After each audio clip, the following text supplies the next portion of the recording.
we've got Bill Bender stepping in from the Sporting News.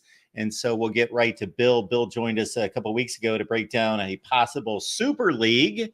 And of course, this could all factor into that as well. So, Bill, I appreciate you taking the late offer here and invite to join us here at the Voice of College Football. How you doing today? Hey, I'm doing well. We had a couple kids over last night, so I was shuttling a few out and in and out before we came on here today, but got your tweet this morning. Obviously, the rumors that are going around, when the rumors start, you can't dismiss them, right? Because we've seen the last 2 summers how quickly things can move. And, it'll be interesting to see what these rumors turn out to be, especially because it seems like we're trying to parse out the entire ACC before anything even happens. So, Bill, it's been my thought that once Florida State and Clemson took the ACC to court, usually parties don't come back from that type of path. Once they go down that path, they are gone. They have, regardless of what the conclusion of that in regards to financial agreement, how long it takes, how the battle ensues, how many years, all of that, that Florida State and Clemson were gone and the ACC would never be the same. Now, whether the ACC could fortify itself, of course, from a quantity standpoint, they've got 17 members, so they could withstand that from a quantity standpoint. But whether that would continue to implode from there, or they would be able to save themselves, much like the Big 12 did with 4 additions after Oklahoma and Texas, that's what I held in question. Now, the latest gauntlet that was laid down was by the North Carolina administration, athletic director in particular, about a month ago at the ACC meetings to say, hey, we need out of this. We're not making enough. We can't keep up.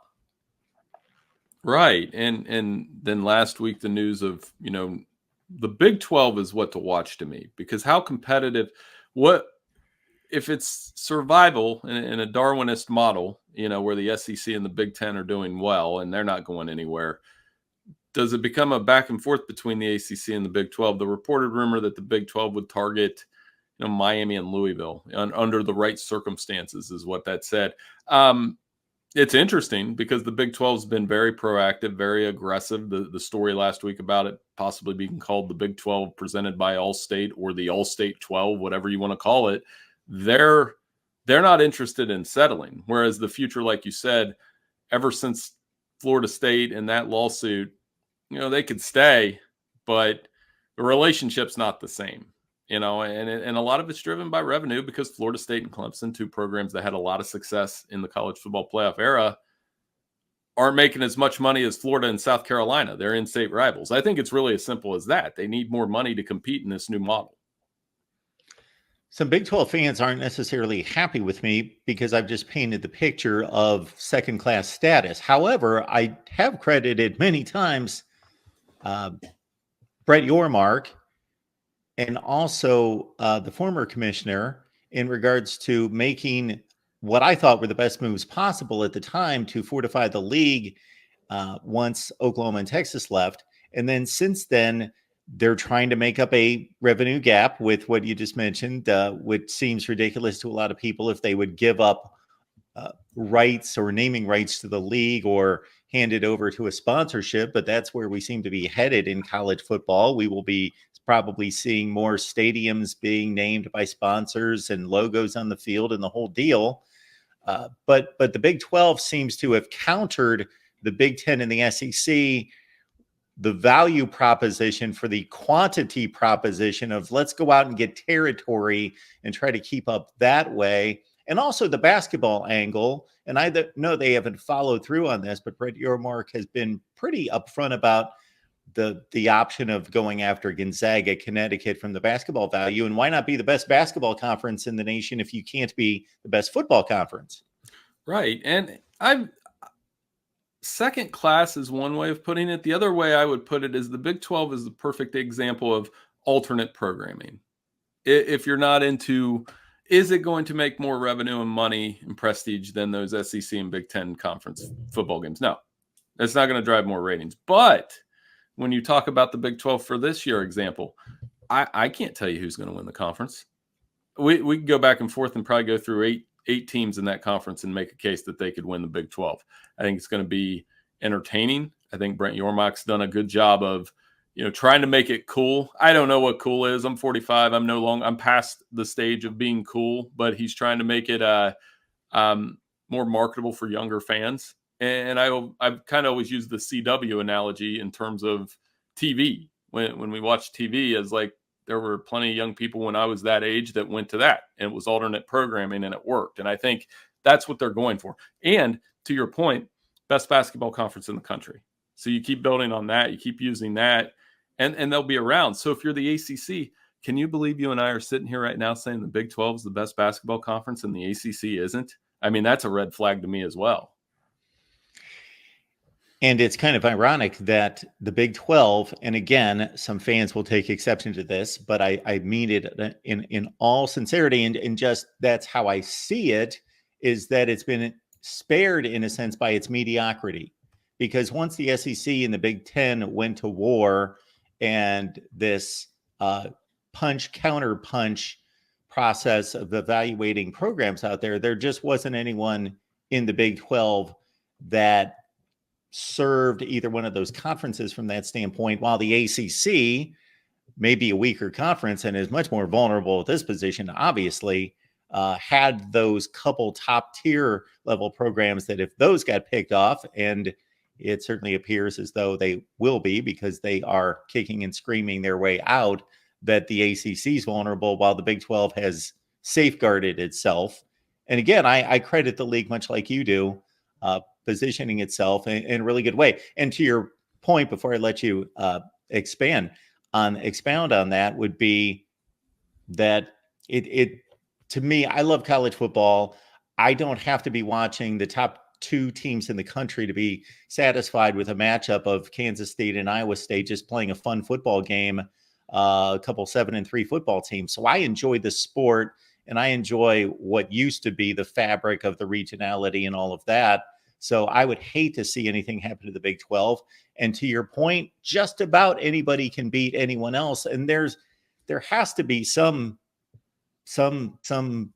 quality given to that, because that's just an entertaining product. Well, and the ACC, I want to be clear, I don't want to see the ACC go away. There's too much history. There's too much. I get where Florida State and Clemson are coming from. I understand that, being the in-state rival. Somebody, I lived in the Carolinas for a while. The Clemson South Carolina dynamic was always so interesting to me, because South Carolina was the larger program, even if Clemson, especially in the playoff era, was the more successful one. I would make the argument that Florida State, right now, it's wild to think that none of the above out of Florida State, Florida, and Miami are really a superpower in college football. And some of that has been because of Alabama and Georgia. So they're looking for opportunities. I've always thought, and talking to people too, I don't think Florida State's a slam dunk to go to the SEC if they were to leave the ACC. I think the Big Ten would take a hard look at them. And they should. You'd get in Florida market. It would make sense in some ways for that to happen. So, I always say to my editor, the only thing we like talking about more than the season this time of year is realignment. And it still hasn't gone away. I think that once that wheel just turns a little bit, and when you brought me on today to talk about this, you start thinking, the wheels in your head start turning that this could happen, this could happen, this could happen. And it goes back to the conversation we had a few weeks ago about that Super League stuff. When people say that'll never happen, all it takes is a couple more turns of this wheel and it could. And Bill, I'm right there with you. I don't want to see anyone get left out. And we had this conversation, the two of us, and then our conversation sparked a lot of comments that came in later. And I've had conversations with college football fans, and I've been a bit surprised by how many seem, based on our audience, seem to say, you know what? Boston College is not competitive. Wake Forest is not competitive. Stanford's not, leave them out. We don't want to see them play football at this level. We want to see the top 32, the top 40 play. I'm not in that category. I can sit down and watch Boston College and Syracuse play and be entertained by a football game and think, I understand it has no championship implications, but there is history there. So I don't want any of it to go away. The schools that intrigue me, Bill, in all this, Clemson, Florida State. I tend to believe that Florida State is actually a Big Ten lean. I think that's what they want. I think Clemson is a heavier SEC lean. Miami's going to be fine. North Carolina is going to be fine. The more I hear, I think Virginia is going to be fine. I'm concerned about Wake, Boston College, Syracuse. Then there's this middle tier. Louisville, you mentioned a few minutes ago, NC State, that have football that's very important to them. They've got a decent brand. They bring 7 or 8 wins to the table every year, a decent audience. As we discussed with Louisville in particular, I'm intrigued about what's going to happen if they're going to get plucked up by the Big Two or probably drop off, or maybe an NC State could attach themselves to a North Carolina and get into one of the Power Two. Right. And like, I watch a lot of History Channel. So when I saw that report, it's like parsing up all these countries that like we did at the end of World War II. Not a perfect analogy, but you get what I'm saying. So to me, North Carolina is really interesting too. They're the one school that I could see them being attracted to the Big Ten, or the Big Ten being attracted to them because of the money, the jump man, all the things that they bring from a cross-brand perspective. But they have a history in the South, right? Like, and that's something. How much regionality are we factoring in? Because the South and the ACC and the SEC in particular, they're really into being from the South. You notice that's probably the most regional conference we have right now. Both of them. The ACC, maybe, I know they go up that way, all the way up the coast. And I would be most worried about the old Big East schools.